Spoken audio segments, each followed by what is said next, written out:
Can you say your name and your title? I'm Jordan Scott, and I'm the volunteer coordinator at Port City Harm Reduction. Okay. And what's something that's going on right now that you want people to know about?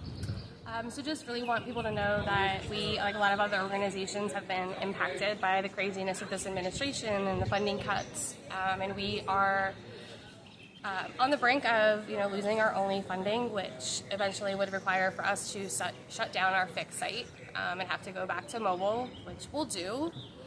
But, we don't just serve people in downtown Wilmington. We have folks that travel into us from Pender County, Onslow County, New Brunswick County. We even have folks that are driving to us from Cumberland County, because as little resources as Wilmington has, outside of Wilmington, it truly is a service desert.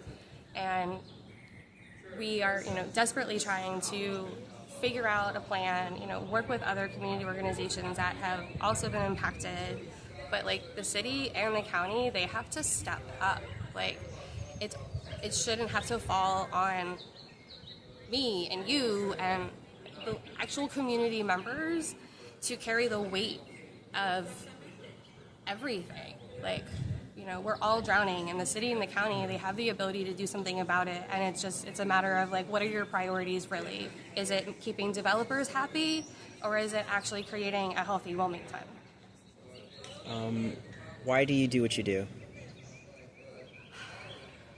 One of my mentors that left us a couple years ago would always tell me, if not us, then who?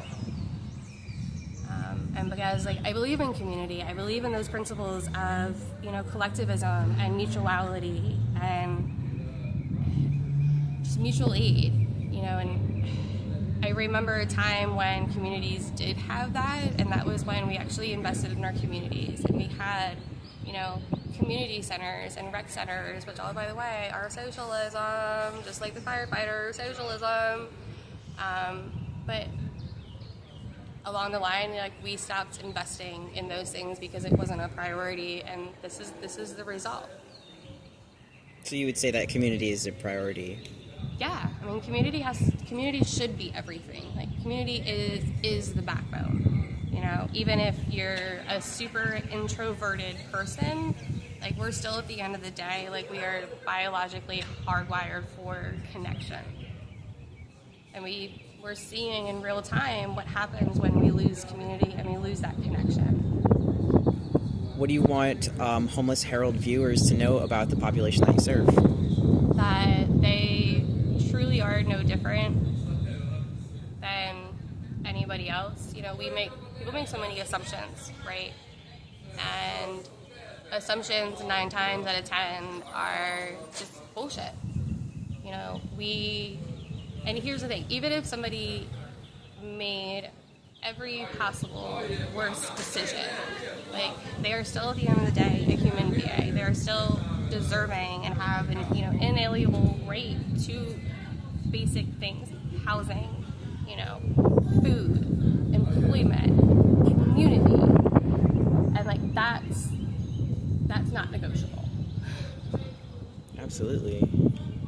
Is there anything that you would want to say to people on the streets right now? Is that we love you. We do. Always will. Whether we have our little yellow house in Marcella or we don't, we will always continue to show up, just because we know what it's like when people don't show up. Do you want a hug? Yes. Cool. Thank you for the interview.